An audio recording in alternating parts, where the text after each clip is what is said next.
প্রতিদিন এক টুকরো পেঁপে খেলে আপনার শরীরে কি পরিবর্তন হতে পারে চলুন জেনে নেওয়া যাক। পেঁপেতে রয়েছে প্রচুর ভিটামিন এ ও ভিটামিন সি, যা রোগ প্রতিরোধ ক্ষমতা বাড়াতে সাহায্য করে। এতে থাকা পেপেইন এনজাইম হজমে সহায়তা করতে পারে। পেঁপের আঁশ ফাইবার কোষ্ঠকাঠিন্য কমাতে সহায়তা করতে পারে। এতে থাকা অ্যান্টিঅক্সিডেন্ট ত্বকের সুস্থতা বজায় রাখতে ভূমিকা রাখতে পারে। কম ক্যালোরিযুক্ত হওয়ায় পরিমিত পরিমাণে পেঁপে স্বাস্থ্যকর খাদ্য অভ্যাসে অংশ হতে পারে।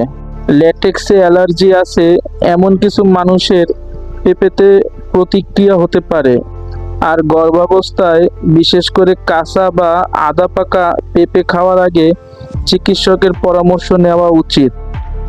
এমন আরও ফল ও সবজির উপকারিতা জানতে প্রকৃতি পুষ্টির ভাণ্ডার চ্যানেলটি সাবস্ক্রাইব করুন।